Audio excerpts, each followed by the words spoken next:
Hi, my name is Chase.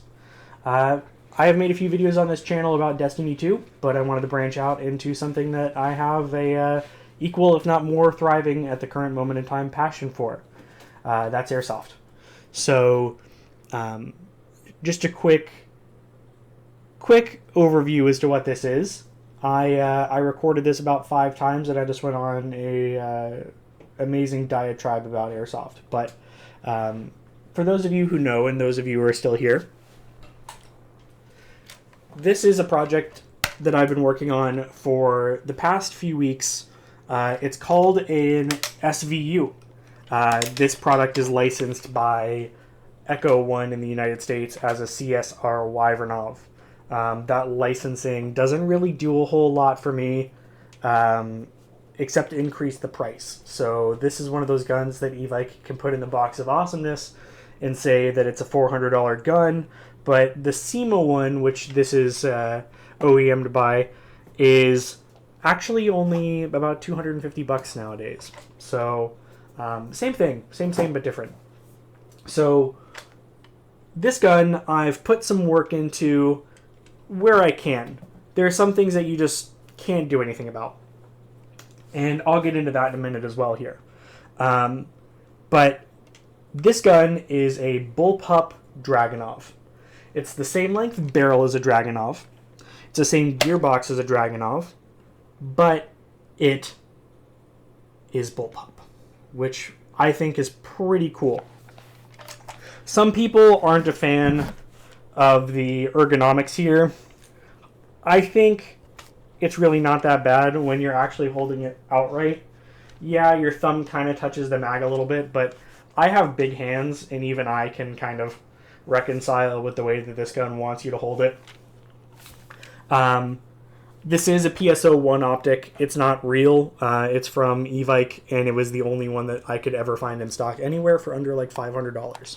So it does have the real optic. It does illuminate in red, and it has this nifty little sunshade for the lens so it doesn't flare up as much. The battery compartment in this is god-awful. It is literally not even big enough for me to stick my pointer finger in there. So what I had to do is I had to get this heck box, and I've just got a 7.4 battery running this thing. Now, the 7.4 does sound pretty anemic on this. Partially that's the fault of the gun itself, because this gun actually has 4 gears in the gearbox, whereas a normal gearbox only has 3. So what that means in practicality is that your gear ratio is a lot higher, meaning that the motor needs to make like 28 turns before the piston cycles one time. In some guns with really low gear ratios, it's like 13-1. In your normal M4, you're probably going to find like an 18-1. But this is like 28. So it takes a lot of time. However, the practical upshot of that is that you get a lot of torque on there. So you can actually put a higher speed motor and a lower torque motor in, and you can still get a lot of efficacy out of it. In fact, in this thing, I just put in a T&Lee 45K, so it's a GT45K, and it pulls this thing with no problem. So just to give you a reference as to what I'm talking about here, this is a 7.4 on a 28-1 gear ratio. Not bad. Not bad. I really can't complain about that. It does not have a MOSFET, and it does not fit a version 3 MOSFET, so you're kind of out of luck on that. The barrel length is 580 millimeters, which, for all intents and purposes, is really going to be overkill for anything other than an HPA platform. The reason I say that is because you get diminishing returns on barrel length very quickly. So despite the fact that this does have tucked away in here, I might be able to show you. So tucked away in here is a version 2.5 cylinder, which means that you get significantly more volume than if it were a version 3 or even a version 2 cylinder head. But, you know, it's still not enough for a 580 millimeter barrel. I'm struggling to push 510 with my SR25, so the fact that this is pushing 580 is, quite frankly, a little bit ridiculous. Granted, it does look cool. I'm thinking about shortening the barrel to about here. That's still going to be about 510. But that should be more realistic, and then I can pack the suppressor with something to make it a little bit quieter. But that cylinder is pretty much the only thing that's not proprietary on this. You could make the argument that the hop unit isn't proprietary because it also comes on the SVDs. So it's the same hop up as the SVD.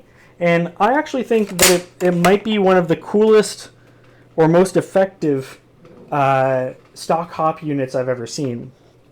So the way it works is you rotate this clicky wheel on top, and the wheel has a thread in the center, and it just pushes the hop nub down perfectly straight. It's top dead center. It's like a VSR10 TDC hop unit, the kind that stick out of the barrel, but it's just chilling right in there, and it does a really good job. So this gun, I haven't changed any of the compression bits. I'm planning on getting a new piston and piston head. I tried taking the piston head off of the piston in here, but they like epoxied the screw on, so it's not coming off. What I did do is change the O-ring, and I got a pretty satisfying level of compression out of that once I just changed the O-ring. I shimmed the gearbox better than it was already shimmed, but there's 4 gears in here, so it's innately going to be loud. And I painted the gun in a sort of dual tone. So this is Hunter Specialty Mud Brown. I just painted the M-lock, the top rail, and the piston, or the gearbox cover, I guess it is on the Airsoft gun. I think it gives it a nice dual tone look. But yeah, so this gun, you can pick one up for about $250. If you're looking for a unique sniper platform, I would highly suggest picking one of these up. You know, they are extremely unique. They're not proprietary where it counts, and where it is proprietary, you're really getting, you know, some decent value out of that. Like, getting a top dead center hop up for me was pretty much the most important thing about this. Those are very difficult to come by a true TDC platform on version 2s, which I run a DMR with, a SR25. But that's pretty cool. The compression system being version 2.5 compatible is also very cool. And, you know, it does take a short type motor, but if you can find a good high-speed short type motor, it'll pull this thing no problem. One thing is that the battery space is inevitably going to be very bad. Literally unusable for most people. So even with the battery it comes with, it's a bit of a bear getting it to re-lock in here. So you're going to have to get a PEC box of some sort, or you're going to have to tape the battery on the outside. But have a little bit of decorum when you run it. But yeah, I think it's a great platform. I'm looking forward to doing some more work on it. And I'll keep some video going. All right, video going. Yeah, we'll go with that.